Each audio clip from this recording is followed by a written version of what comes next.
Top quality और consistent performance के लिए सिर्फ सिल्वर पंप्स। टॉप क्वालिटी और कंसिस्टेंट परफॉर्मेंस के लिए सिर्फ सिल्वर पंप्स, नाम याद रखना। आंगणेवाडी यात्रोत्सव यावर्षी 22 तारखेला होतोय। उद्या हा आंगणेवाडी यात्रेची सुरुवात होणार आहे। आपण जर बघितलं तर मी आता आहे आंगणेवाडी या ठिकाणी कशा पद्धतीने एकूणच या यात्रोत्सवाची तयारी झाली ती पाहताय। त्याचबरोबर इथे जर बघितलं तर पोलीस बंदोबस्त आहे तो सुद्धा कशा पद्धतीने या ठिकाणी ठेवण्यात आलाय तो सुद्धा बघताय।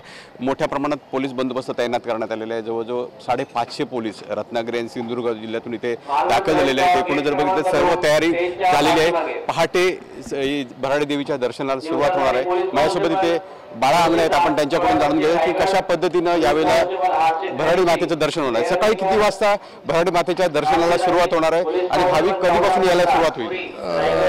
भराडी देवीचं यात्रोत्सव शनिवार 22 पासून उद्यापासून आहे आणि आम्ही आंगणे कुटुंबीय आंगणेवाडी नित्य पूजा केल्यानंतर 3:30 ते 4च्या दरम्यान आम्ही दर्शनाला सुरुवात करतो, ओटी भरण्याला सुरुवात करतो। भाविक हे रात्री 12 पासूनच या ठिकाणी लाईन लावतात आणि त्यांचं खोळंबा होऊ नये म्हणून 3:30 ते 4च्या दरम्यान आम्ही दर्शनाची सोय करतो।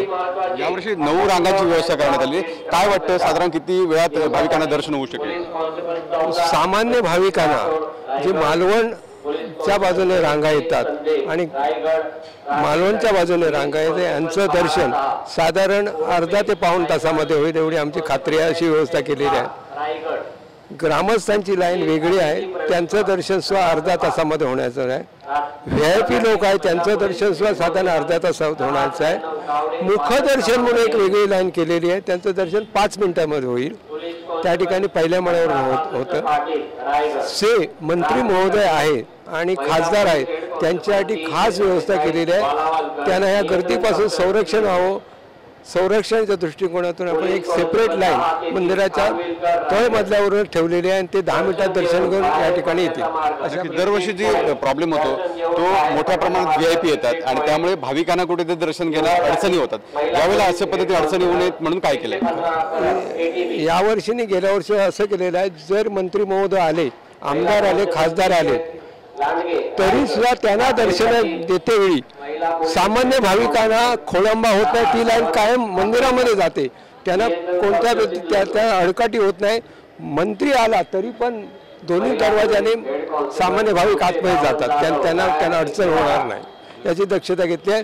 यावर्षी पालकमंत्री यांनी 2 वेळा सभा घेतल्या, जिल्हाधिकारी पाटीलने 2 वेळा सभा घेतल्या, तहसीलदार मानून 1 वेळ घेतले, प्रांताधिकाऱ्यांनी 1 वेळ सभा, म्हणजे जवळजवळ 6 सभा या ठिकाणी झालेल्या आहेत।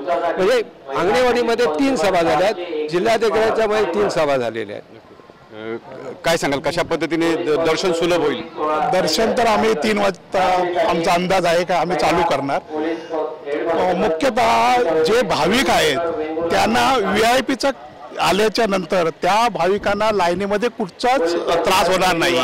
मालवणकडून येणारी लाईन आणि कणकवलीकडून येणारी लाईन नॉन स्टॉप चालू राहणार आहे। ती लाईन रात्र 3 वाजता चालू झाल्याच्या नंतर रात्र जवळजवळ 9 वाजेपर्यंत चालू राहणार। 9च्या नंतर आमचा आत्मल्य विधी असल्यामुळे आम्ही 1 वाजतापर्यंत आत्मल्य अंतर्गत विधी करतो।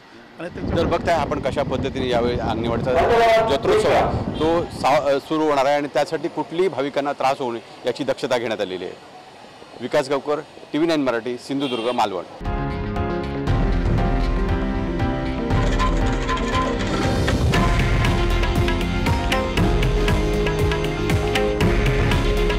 हे आहे देशातील नंबर 1 न्यूज नेटवर्क आणि आपण पाहत आहात TV9 मराठी।